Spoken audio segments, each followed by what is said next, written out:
Okay, first of all, is this really a hype, or do we really have data on why we should do this? And obviously most of the patients we operate on are operated for benign disease. Only about 20% are operated oncologically, and only there we actually needed TME.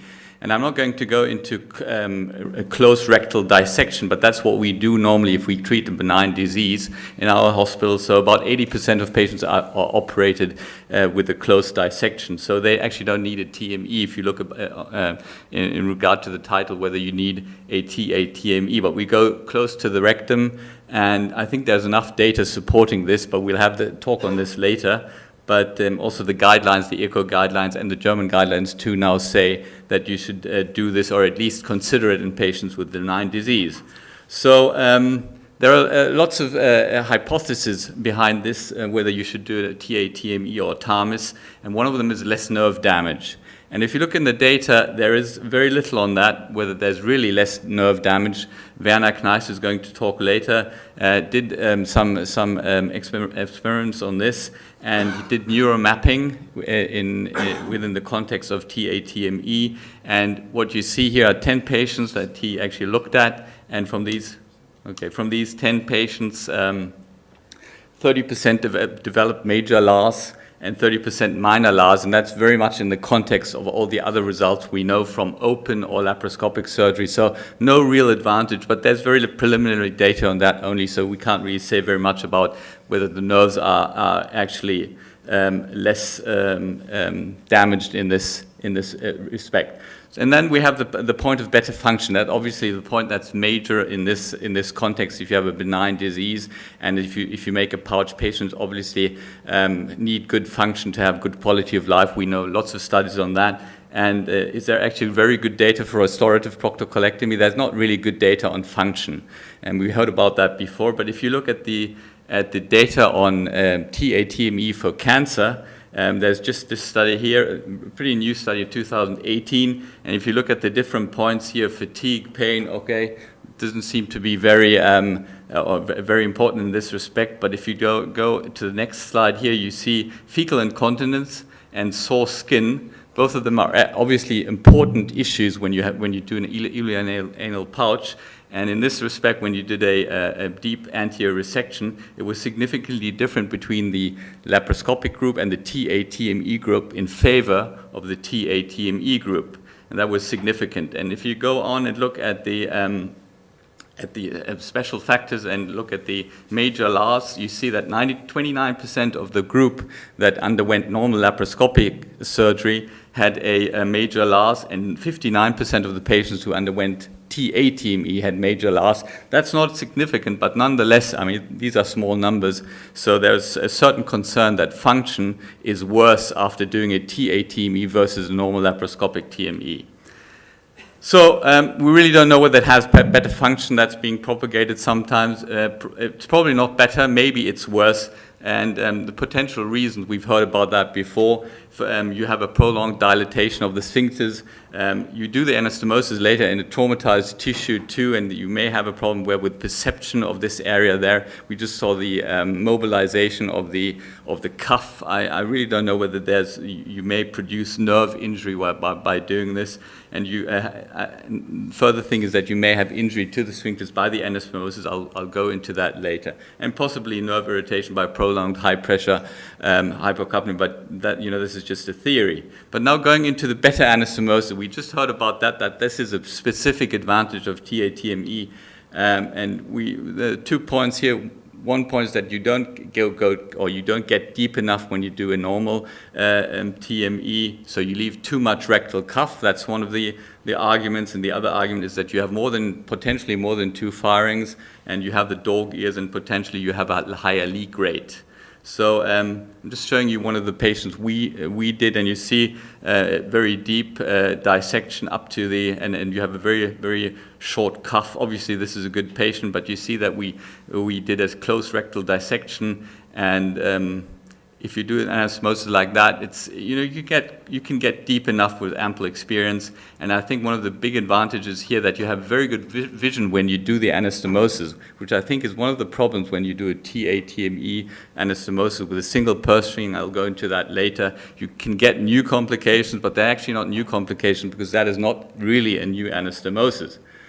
Because this kind of anastomosis potentially has a lower leak rate, I really don't know. It's not a new anastomosis at all. I remember when I started with my residency, which was 92, we did these anastomoses and they were always terrible. We always had problems with these anastomoses because it's very difficult to actually view the anastomosis properly.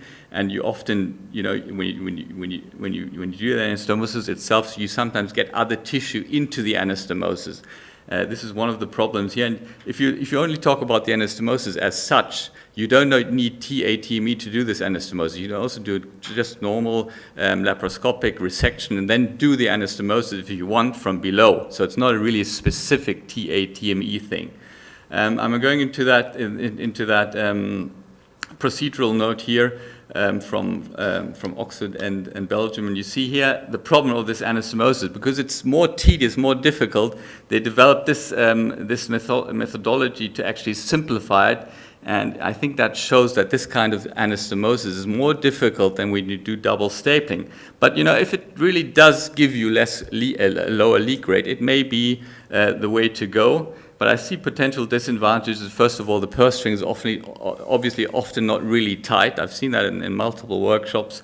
And then you don't really have a good view on the anastomosis itself. You may get a vaginal injury when you do the stapling itself in this setting. And you may, when you go from below and you actually tie the purse string, you may damage the sphincters or the anal canal. Obviously, if you have more experience, this is not such a problem, but we don't really have data where this anastomosis is really better. So we have to use the data we know from TA-TME. Obviously, it's not completely comparable, but the form of anastomosis is very similar. So this is the data from the registry. And if I hear, the leak rate is a lot better when you do a single purse string, it doesn't really fit. Because if you look at this data here, you have an anastomotic leak rate on the left side, which is around 10%. And if you look at the anastomotic failure, it's around 15%. And these are figures we very well know from the normal laparoscopic resection. So there's no real difference. Put the data here, 5 to 15% if you do normal double stapling. So I can't really see any definite advantage in terms of the anastomosis. And they did a nice score in terms of when is it really difficult, and it's still difficult when you do a TA-TME if you have an obese patient and with a high body mass index if you have a male patient. So you still have the same problem as if you do it with a normal double stapling technique. It's still hard if you have a bulky, if you have an obese patient, male patient. So really don't have hard evidence now about the oncological outcome. I'm not really want to go into that in detail because we obviously know that until now there's no real proof that oncologically if you do a cancer it really has an advantage. So I'm just going to go through this quickly, but the meta-analysis we have on that, they really don't see any advantage. And if you go into the newest meta-analysis, you see the long data, there's no real difference. But that's not really my topic. Only 20% of patients that undergo ileoanal pouch surgery undergo that surgery because of oncological reasons. So we're looking at, we'll see the results of the Color 3 study, and then we'll really know whether there is an oncological advantage. Up until now, that oncological advantage has not been proven. Again, I'm only talking about the 20% of patients that undergo this procedure for an oncological indication. Is it really an easier operation or is it a more complex operation? I think we're all aware that this is a very complex operation which has a long learning curve, and we suddenly have new complications which we haven't had before when we did ileoanal pouch operations or rectal resection from above. Urethral injuries, I don't remember urethral injury in a normal low anterior resection.